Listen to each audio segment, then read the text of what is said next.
I have like 5 minutes before it downpours, so I gotta work quick.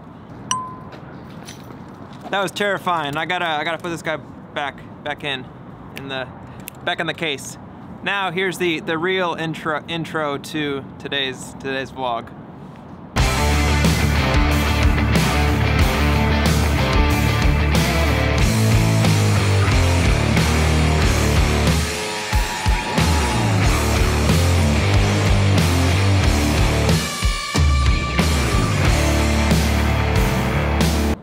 All right, I'm at the church right now, and I gotta take some stuff in, but I figured today, since I have to teach some drum lessons, I would talk to you about 3 tips that I've learned teaching remote drum lessons, and these 3 tips are gonna help you just kind of stand out from other people trying to do remote drum lessons and kind of set yourself and your students up for success. Let me explain.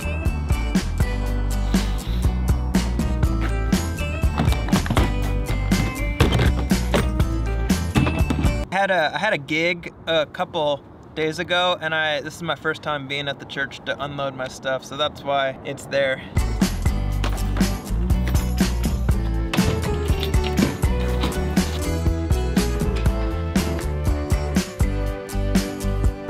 That's a lot of crap. So the first tip that I would say is be entertaining. Like when you're on a video screen, it can be, especially when you're teaching something, it can get really boring really fast.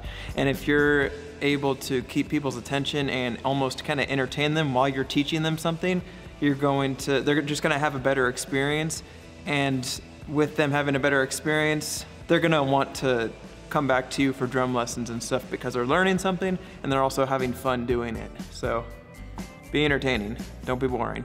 Even if it's like hand gestures or stuff like that that I do on the vlog to hopefully keep it more entertaining versus me just sitting here like this, talking like this, and giving you the same information but not really being animated. And you have to kind of be animated to do that. Be entertaining.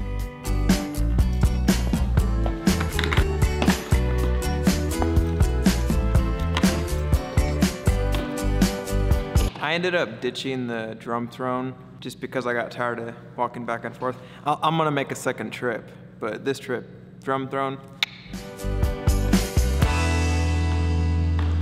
So tip number 2 for teaching remote drum lessons, take notes, and then whether it's on your phone or I take paper and Sharpie and write it down and then take a picture of it and send it to them. 1, so I have a hard copy of what we went over last time, and then 2, the student has that in a text message and they can refer back to it. Because a lot of remote drum lessons won't be every week. They'll be I've done some that are once a month, even once every 6 months. So with that, you're not gonna remember what you taught last time, and that kind of helps you stay organized. And then there's kind of a part 2 that kind of goes in with this tip, or you could count it as a separate tip. I mean, I think it's tied together, but you can also record, if you're working on specific drum beats for songs or just drum beats in general, you can record those, even if it's just an iPhone recording with iPhone audio, and send that to them. That way they can also, they have it written down, and they can also hear and see what they're supposed to be playing and everything else. That's probably its own point, but I'm grouping it into point number 2, or tip 2.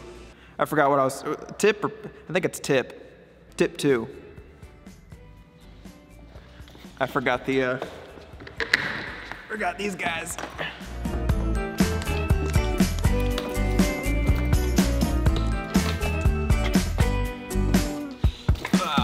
And tip number 3, have good audio.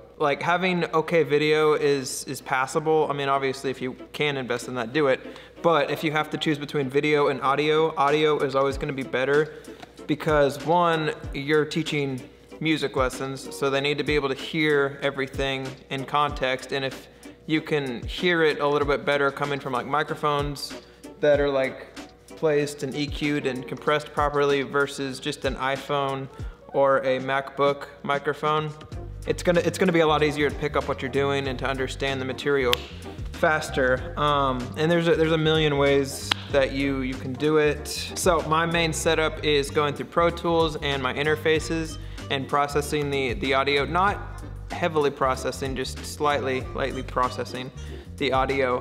But that's like the main setup if I like am able to do that. But I also have an iRig that I use for on-the-go quick recordings, or like if I have to go, like if I have to use like a P16 or an Aviom or some kind of monitoring system for a church or whatever, I can just hook that up in there really quick and split my signal to what they're hearing my in-ear mix basically, is what I would do with the iRig. But I mean, you don't have to have like all of this like set up like with microphones on each drum and everything else. I taught a long time with a condenser mic and a kick drum mic with my Focusrite 2i.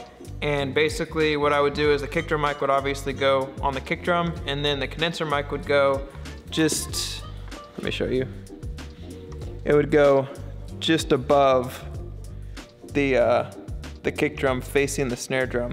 And basically what that would allow me to do is it would give me the warmth of the drums and also reject some of the harshness of the cymbals, and you still get like kick and snare as your main thing for the drum set. That's basically it. Those are my 3 tips. If you do all 3 of those, which to recap, it's going to be entertaining. Don't be boring like this. Be entertaining and energetic. Give notes and take notes / record videos of you playing the drum beats and sending them to them through iMessage or whatever. And the last one is gonna be have great audio. If you do those 3 things, it's gonna help you stand out from everybody else trying to do this. People are gonna want to book you, and you'll be able to eventually like charge more and raise your rates if you wanted to, and everything else. So hopefully that made sense. I'm gonna get ready to teach. I recorded all of this before my first lesson, which I'm feeling pretty good. I still have like 45 minutes before my first lesson today, so getting stuff done. All right, so I got home, it's been a couple hours, and I'm gonna call the vlog here. I feel like I say that all the time, but I'm calling the vlog here. Thank you so much for liking, God, get it together, John. Thank you so much for watching the video. If you liked it, go ahead and hit the subscribe button down below, and hit the like button if you enjoyed it. And leave a comment, if you want to. That's basically it. I will see you tomorrow with another video. Thanks, guys.